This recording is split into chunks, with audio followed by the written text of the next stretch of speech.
I've just tried to stay positive the best I can, and but I honestly feel like I'm in a really... Welcome back to the Clark Update.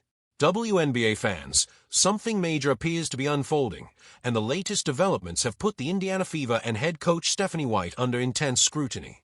Clark and Sophie Cunningham are reportedly at the center of a situation that could have major consequences for the Fever. Rumors of a possible move to the New York Liberty have sparked one huge question. Why would Clark and Cunningham consider leaving Indiana, and what could be pushing them toward such a dramatic decision? Today, we're taking a closer look at what may be happening behind the scenes. Things reportedly reached a boiling point after the Fever suffered a heartbreaking 91-85 loss to the Dallas Wings. The atmosphere inside the arena became extremely tense, and Clark appeared visibly frustrated as she walked away from the bench. Meanwhile, head coach Stephanie White remained on the sidelines, watching the situation unfold. This wasn't simply another disappointing loss. The Fever were facing a Dallas team that had struggled badly in recent games, making the defeat even more frustrating. And for Clark, the emotional reaction appeared to reflect something much bigger than one night of basketball. For weeks, questions have been growing about the relationship between Clark, the coaching staff, and the direction of the team. Could this latest incident be a sign that tensions inside the Fever organization are reaching a breaking point? And if Clark and Sophie Cunningham really are considering a move to New York, what happened behind closed doors that could have pushed them this far? That's where today's story gets even more interesting. Tonight was to come out and start. From the very first possession, it was impossible to ignore the growing tension on the court. White appeared to move Clark away from her usual role as a primary playmaker, while the original play was designed almost entirely around Kelsey Mitchell. Clark still made the unselfish play, delivering a perfectly timed bounce pass that helped Mitchell get to the free throw line as the predetermined sequence unfolded. But that single moment seemed to establish a troubling pattern for the rest of the game. Rather than allowing Clark to control the offense and create opportunities with the ball in her hands, the coaching strategy appeared heavily focused on one specific approach. As the game continued, it became increasingly difficult for viewers to ignore the fact that Clark was being pushed away from the central role that had made her so dangerous. And that raised an important question. Was this simply a tactical decision for one game, or was something much bigger happening behind the scenes? I've just tried to stay positive the best I can, and but I honestly feel like I'm in a really... The pattern was becoming harder and harder to ignore. It didn't take long for analysts and fans to notice what appeared to be a troubling tactical approach, one that seemed to be keeping Clark away from the role where she could have the biggest impact. With every strong performance, Clark had been building tremendous national momentum and climbing higher on the league's MVP conversation. But against Dallas, the offensive system appeared to lean heavily toward Kelsey Mitchell, sometimes at the expense of the team's overall rhythm. Instead of allowing Clark to create, attack, and control the tempo, the Fever's offense seemed to move away from the very chemistry that had made the team so dangerous. And as possession after possession passed, the frustration on the court became increasingly obvious. Even Sophie Cunningham appeared to struggle to find her rhythm from beyond the three-point line. By the time the opportunities came her way, the players seemed to have already lost the offensive flow they needed to make those shots count. The biggest question was no longer simply who was getting the shots. It was whether the Fever's offensive strategy was unintentionally taking away the very chemistry that made Clark, Mitchell, and Cunningham so dangerous together. Tonight was to come out and start. The shocking reality of what was happening on the court became even clearer when the numbers from the first half were examined.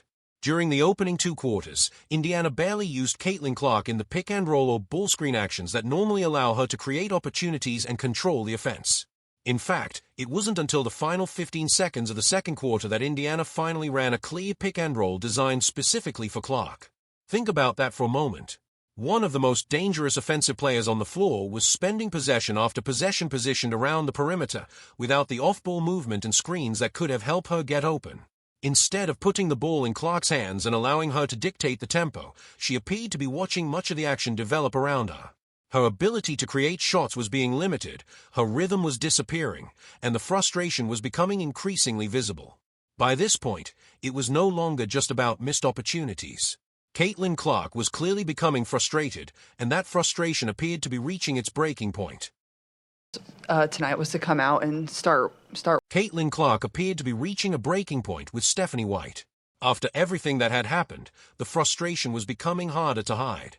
One commentator even argued that a major decision may be needed by the end of the season, keep the existing core in Indiana and allow Clark to move on. The argument was simple. If the Fever cannot build the offense around Clark while keeping the rest of the team happy, then perhaps a change of scenery could be the answer. Kelsey Mitchell deserves credit for her performance, but the bigger question remains whether Indiana can successfully build around both Mitchell and Clark under the current system. And that is where the controversy surrounding Stephanie White became even more intense. Throughout the game, cameras repeatedly caught White giving Clark instructions during crucial stoppages and dead ball situations.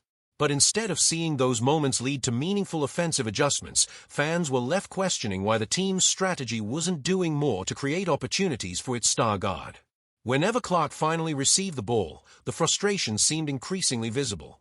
Rather than consistently designing actions to get her into rhythm, Indiana's offense often appeared stagnant, leaving Clark isolated and waiting for opportunities that never came.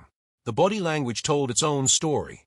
What had once looked like normal coaching frustration was beginning to feel like something much bigger. Clark's visible disappointment, White's increasingly tense reactions, and the team's lack of offensive rhythm created an uncomfortable atmosphere that was becoming impossible for fans and analysts to ignore. For weeks, questions had been building about Indiana's offensive system and Clark's role within it. Now, those questions were becoming impossible to push aside. Was this simply one frustrating game? Or was it evidence of a much deeper problem between Caitlin Clark and the Fever's current system? Because if the tension continues to grow, Indiana may eventually be forced to make a decision that could reshape the future of the franchise. Tonight was to come out and start. The situation became even more concerning when the Fever's front-court play and passing decisions were taken into account. Aaliyah Boston, one of Indiana's most important players, was repeatedly involved in sequences that left fans questioning the team's offensive chemistry with Clark. There were several moments when Boston appeared ready to initiate a simple handoff or action toward Clark on the perimeter, only to change direction at the last second and move the ball toward Kelsey Mitchell instead. One isolated play could easily be dismissed as a normal basketball decision. But when similar sequences continued throughout the game, the pattern became much harder to ignore. Clark was frequently facing aggressive defensive pressure, with Dallas defenders willing to crowd her and deny easy passing lanes. And because the offense wasn't consistently creating movement around her, Clark often found herself without the space or rhythm needed to make an immediate impact.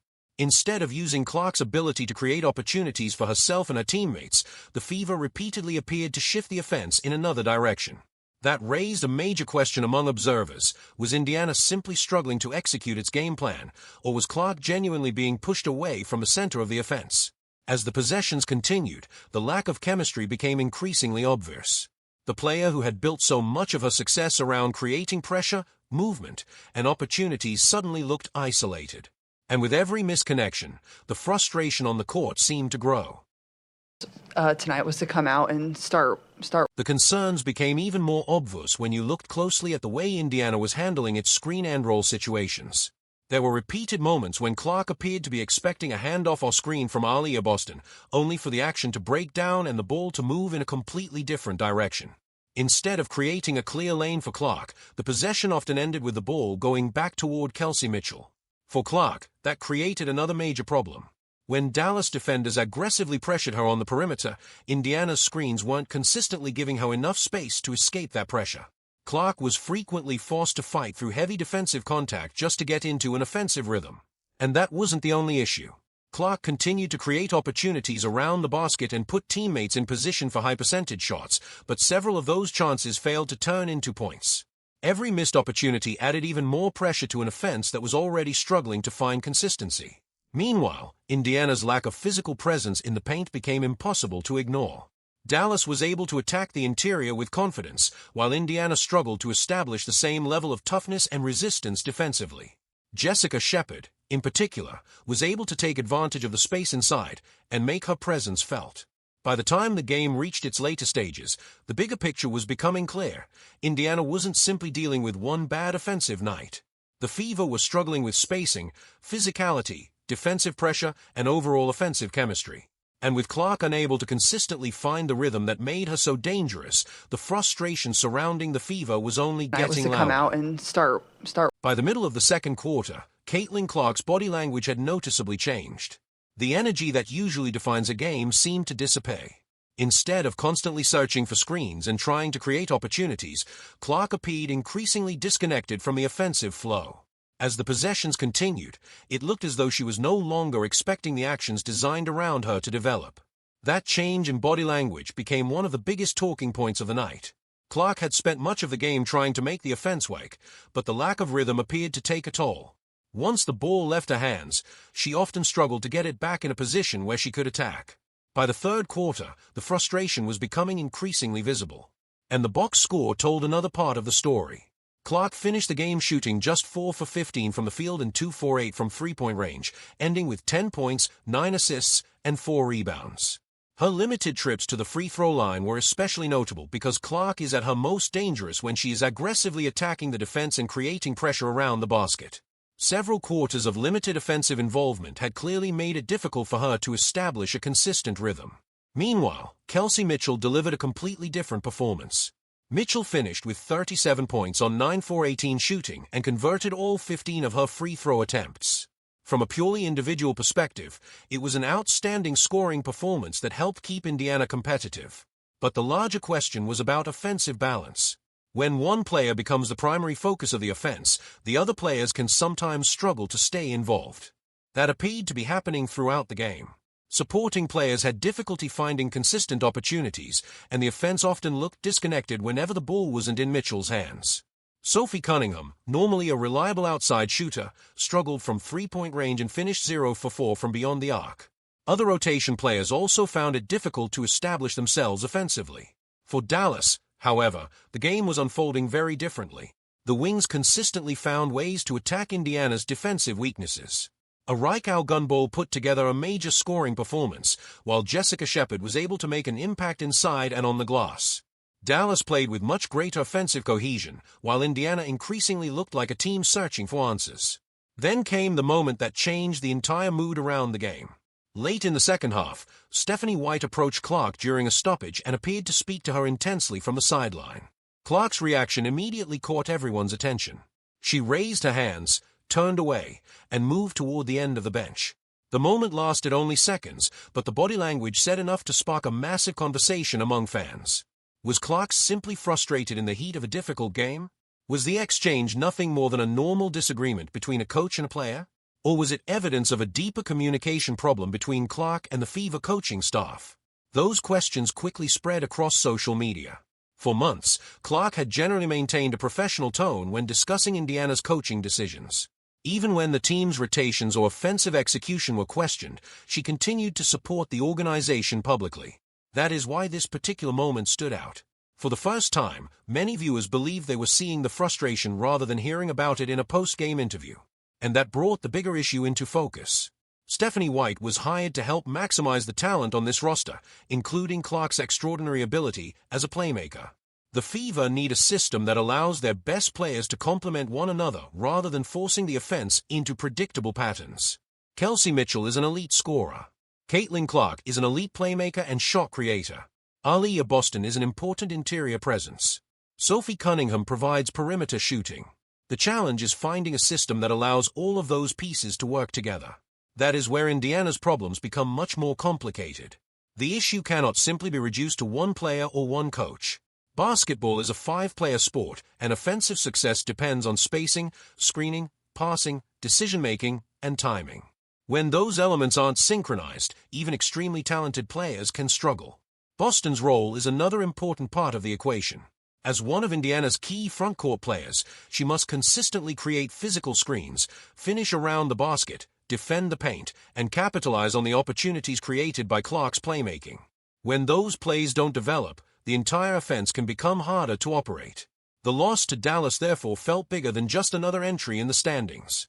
Indiana had entered the game needing consistency, but instead, the team left with even more questions surrounding its offensive identity and chemistry. The fourth quarter only intensified those concerns. The players' body language suggested frustration, while Dallas continued to execute with confidence. Indiana struggled to create the kind of collective rhythm needed to close the gap. And now the pressure shifts toward the Fever's front office. If the organization believes this roster can compete at the highest level, it must determine what kind of basketball identity it wants to build. That means evaluating the coaching system, the rotations, the player roles, and the way the offense is structured around its most important pieces. The answer isn't necessarily to blame one person. The real question is whether Indiana can find a structure where Clark, Mitchell, Boston, Cunningham, and the rest of the roster can consistently play to their strengths. Because if that doesn't happen, frustration will continue to grow. The social media reaction was already intense. Fans began breaking down individual possessions, missed opportunities, defensive rotations, and the sideline interaction between Clark and White. But one game should not automatically be treated as proof of intentional sabotage or broken relationship. What it does show is that Indiana has legitimate basketball questions that need to be answered. Clark's talent makes those questions even more important. She is one of the most influential young players in the sport, and the Fever have every reason to build an environment where her playmaking ability can flourish. At the same time, winning basketball requires more than simply giving one player the ball. It requires 5 players moving together, trusting one another, and understanding their responsibilities. That is the challenge facing Stephanie White and the Indiana Fever right now. The Dallas loss may have been only one game, but it exposed several areas that the organization cannot afford to ignore. The offensive spacing needs attention. The defensive communication needs attention. The rotations need to be evaluated. And most importantly, the chemistry between the team's biggest stars and its coaching philosophy needs to remain strong. Because if Indiana wants to take the next step, talent alone won't be enough. The Fever need a system that creates confidence rather than frustration. They need players who know where their opportunities are coming from. And they need Caitlin Clark operating in an environment where her greatest strengths can actually become the foundation of the offense. The dramatic ending in Dallas therefore wasn't simply about a 6-point defeat. It became a warning sign. Whether that warning leads to meaningful adjustments or becomes the beginning of a much bigger controversy will depend on what Indiana does next. And if the Fever cannot find the right answers, the pressure on the organization, and on Stephanie White, is only going to become greater.